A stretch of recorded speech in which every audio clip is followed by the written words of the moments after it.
Modern finance presents itself as an impossibly complex machine.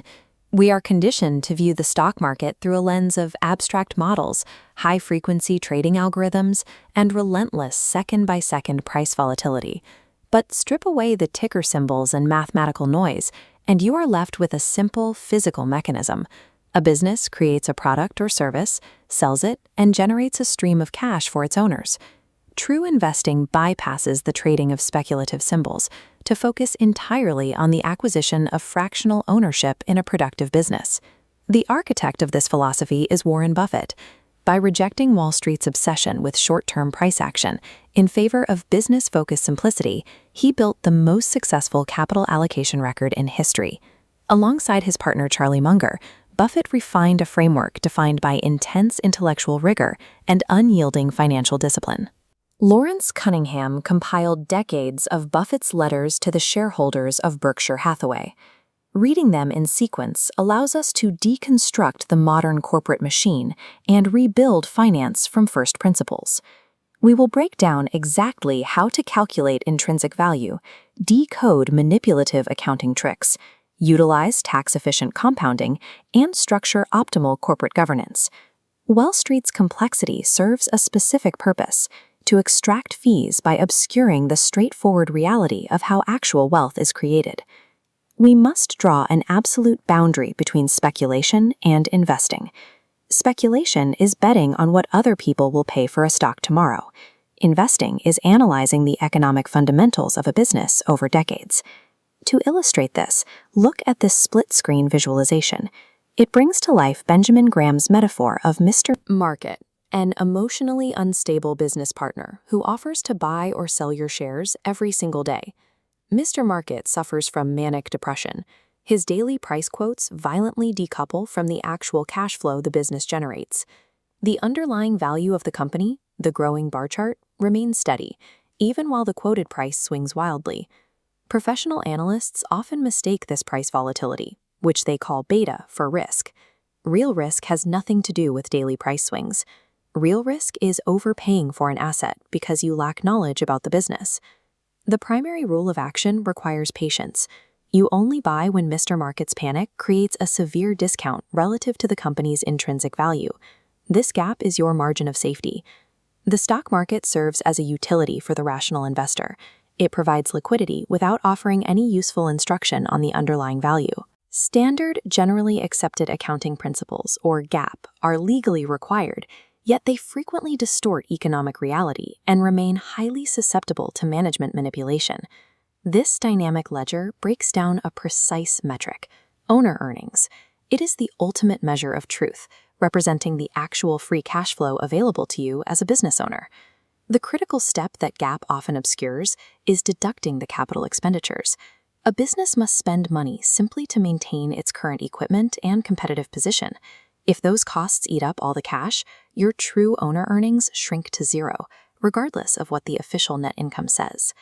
Managers exploit these accounting rules using various tricks. One of the most common abuses is the so-called restriction charge. Think of a golfer who usually shoots an 80, but has a terrible round and shoots a 140. To cover it up, he claims he was restructuring his swing, then returns to shooting normal scores. Managers do the same thing. They lump years of poor performance into a single one-time charge to artificially smooth their future earnings record. A similar reality applies to employee stock options. Accounting rules sometimes allow companies to ignore these costs, but giving away shares dilutes existing owners. It is a massive, real-world economic expense. Earnings reported to Wall Street are frequently illusions engineered by executives. Verified owner earnings are the only undeniable measure of a company's financial health. Once a business generates real cash, the CEO's primary operational duty shifts. They assume the role of capital allocator, the person responsible for deciding exactly where that wealth is deployed. There are exactly 4 paths for that capital: reinvest it back into the business, acquire other companies, repurchase their own shares, or pay it out as dividends. Share repurchases are popular, but they obey a strict golden rule. A company must only buy back its own shares when they are trading significantly below their calculated intrinsic value. Buying these overpriced shares destroys shareholder wealth. Look at this central reservoir, representing a family's compounded wealth. The financial industry introduces massive friction through helpers, consultants, private equity firms, and hedge funds. They attach themselves to your capital, siphoning away wealth through layered fees, often regardless of how the underlying investments perform. Those same helpers frequently push CEOs into mergers and acquisitions. Driven by ego and the hollow promise of synergies, most of these deals end in failure because the buyer dramatically overpays. It is the equivalent of buying a lame horse. The person selling the business almost always understands its hidden flaws better than the buyer does. If they are eager to sell at a high price, you should question why. Corporate growth for the sake of newspaper headlines destroys capital. Every dollar allocated must be ruthlessly filtered through one criteria. Does it serve the compounding wealth of the owner? Here we see two compounding growth curves. The bottom one shows the massive friction taxation places on a portfolio when it is actively traded. Every time an asset is sold, taxes siphon away the capital, stunting the long-term trajectory. The top curve soars freely because it avoids those taxable events entirely. By holding excellent businesses forever, deferring capital gains taxes acts as a massive, indefinite, interest-free loan from the government. Corporate tax rates behave differently depending on the industry. If taxes are cut on an unregulated monopoly, like a highly specialized medical supplier, the savings flow straight to the owner's pockets. But if taxes drop for a regulated utility, the government forces them to lower their prices, passing the savings to the consumer, not the shareholder. But the ultimate threat to compounding wealth is systemic risk. Leverage and complex derivatives are what Buffett accurately labels financial weapons of mass destruction. Derivatives allow companies to record massive upfront gains on opaque contracts. What goes unrecorded are the hidden long-term liabilities and the extreme reliance on counterparties, who might go bankrupt before the bill comes due. Sophisticated financial engineering does not eliminate risk from the market. It simply hides it completely off the balance sheet until the entire system fractures. This organizational chart compares standard corporate bureaucracy with the Berkshire Hathaway model. On the left, dense layers of middle management stifle action. On the right, radical decentralization places trust directly into the hands of autonomous managers. This structure works because of the board of directors. Their strict role is to act as the ultimate guardians of the shareholders. They must fiercely resist boardroom groupthink and refuse to simply rubber stamp the CEO's demands. To guarantee that independence, directors need skin in the game. They must hold heavy, personal financial investments in the company, bought with their own money, rather than relying on risk-free stock options. The operational culture delegates to the point of abdication.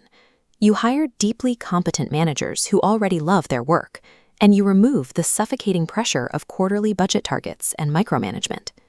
Executive compensation is then strictly tied to long-term intrinsic value creation. There are no golden parachutes to reward a CEO after a failure.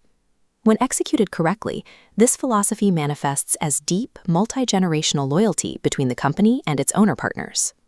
Optimal corporate governance cannot be mandated by complex regulatory red tape. It is forged entirely through structural alignment, earned trust, and shared economic risk. This dashboard unites the entire architecture of value into the Berkshire Partnership model. The first pillar dictates that equity must be respected as an absolute business partnership, bypassing the shallow trading of speculative symbols. The second pillar demands that accounting remain brutally transparent to reveal true owner earnings, and that capital is allocated rationally, free from managerial ego.